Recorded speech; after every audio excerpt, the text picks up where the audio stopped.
Hey guys, पहाड़ी tube news here. तो first of all मेरी तरफ से सभी को रक्षाबंधन की हार्दिक शुभकामनाएं। तो चलो अब बात कर लेते हैं ज्योतिका एंड रजत व्लॉग के बारे में। तो जैसे कि सभी को पता है कि कोलकाता में नर्स के साथ क्या हुआ था, रेप एंड मर्डर केस में हुआ था जो, तो उनको लेके ज्योतिका एंड रजत व्लॉग में उन्होंने कुछ ऐसा कहा। पूरा हो रहा है, आपने सुना ही होगा कि वेस्ट बंगाल में क्या हुआ था। उसको देख के मेरा मन इतना ज़्यादा दुखी हुआ। वो फीमेल 36 आवर्स तक ड्यूटी दे रही थी, उसके बाद फैसिलिटीज़ तो छोड़ो, उनके साथ इतना बुरा हुआ और अभी तक उसके लिए कोई भी स्ट्रिक्ट एक्शन नहीं लिया गया। ये देख के मेरा दिल बहुत ज़्यादा दुखी होता है। मैं चाहती हूँ कि हम सब इसके खिलाफ आवाज़ उठाएं ताकि कहीं ना कहीं इसकी गूंज जाए और इसके अगेंस्ट एक्शन लिया जाए। डॉक्टर्स लोग हमारी सेफ्टी के लिए दिन रात एक कर लेते हैं और आज ऐसी नौबत आ गई कि उनकी भी सेफ्टी तक नहीं है, तो हम लोग तो क्या ही चीज़ है यार। वो काम के लिए वहाँ पे 36 आवर्स तक थी, डे एंड नाइट अपनी ड्यूटी कर रही थी, उनको प्रोटेक्शन नहीं है तो हमें तो कौन पूछेगा। बोलते हैं ना कि अरे गलती तो ऐसे नहीं होती है, दोनों हाथ से ही ताली बजती है, कुछ तो लड़की ने भी किया ही होगा। ठीक है भाई, आपकी बात मान ली, तो आप मुझे ये बताइए, जो लड़की ड्यूटी दे रही है, लोगों की जान बचा रही है, वो क्या फिर अपना काम छोड़ के घर बैठ जाए?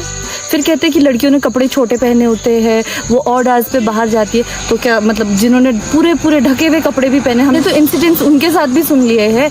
मतलब जो कुछ भी तर्क देना चाहते हैं इस चीज़ को सपोर्ट करने के लिए कि नहीं कुछ तो रहा ही होगा, अरे यार क्या रहा होगा, अब तो अपने दिमाग के किवाड़ खोलो। ऐसा नहीं होता है, जो गलत है उसको गलत बोलने की हिम्मत होनी चाहिए और उसके अगेंस्ट हम सबको खड़े रहना चाहिए। तो मैं आप सभी लोगों से दरख्वास्त करती हूँ कि प्लीज़ आप भी अपना जितना भी सोशल मीडिया पे जितना भी इस चीज़ को फैला सकते हैं, स्प्रेड कर सकते हैं, ज़रूर कीजिए, क्योंकि इस टाइम पे अगर हम उनके साथ नहीं खड़े हो गए ना तो ये चीज़ आगे ही आगे बढ़ती जाएगी। दिल की गहराइयों से आप सभी से दरख्वास्त है कि let's unite and do something. खैर हम तो कुछ भी नहीं कर सकते, बट ये है, इसके बारे में अगर हम बोलेंगे शायद कहीं ना कहीं कुछ ना कुछ प्रभाव तो पड़ेगा ही पड़ेगा। बट हम भी बहुत कुछ कर सकते हैं एज सोसाइटी। अगर हम आसपास ऐसी कोई भी चीज देखते हैं ना होते हुए, हमारे आसपास के लोग हैं, अगर हमको लगता है कि वो किसी भी औरत को मिसट्रीट कर रहे हैं या जज कर रहे हैं, तो आई गेस हमको वो चीजें रोकनी चाहिए, बिकॉज उन चीजों से एनकरेजमेंट मिलती है बहुत। क्योंकि धीरे धीरे करके शुरू होता है, एकदम से तो ऐसे बिहेवियर नहीं आता है।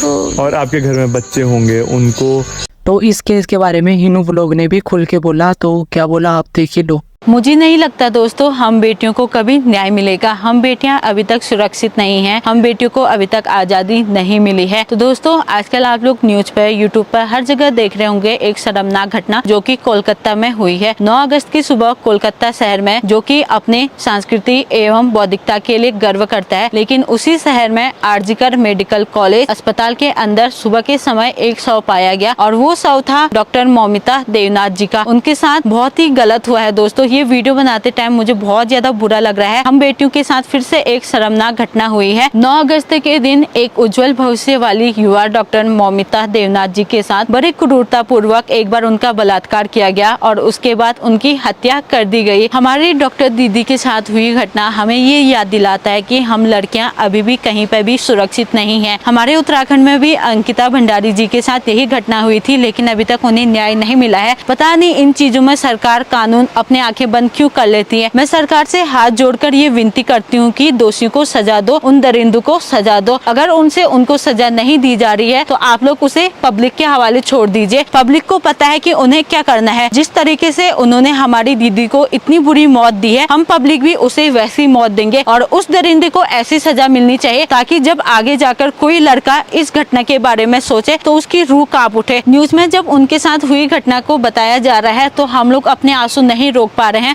हमारी रूह कांप रही है। उनके साथ जब सेमिनार में वो घटना हुई तो वो कितनी ज्यादा डरी हुई होंगी, लेकिन अपनी आखिरी सांस तक वो लड़ी अपनी इज्जत बचाने के लिए। मैं सरकार से यही विनती करती हूँ कि हम बेटियों को न्याय दें, हमें सुरक्षित रखें। पता नहीं कब मिलेगा देश की बेटी को इंसाफ। आपका क्या कहना है कमेंट पे जरूर बताना। सो गाइस मिलते हैं जल्दी नेक्स्ट वीडियो में, तब तक के लिए चैनल को कर लो सब्सक्राइब फॉर मोर अपडेट्स।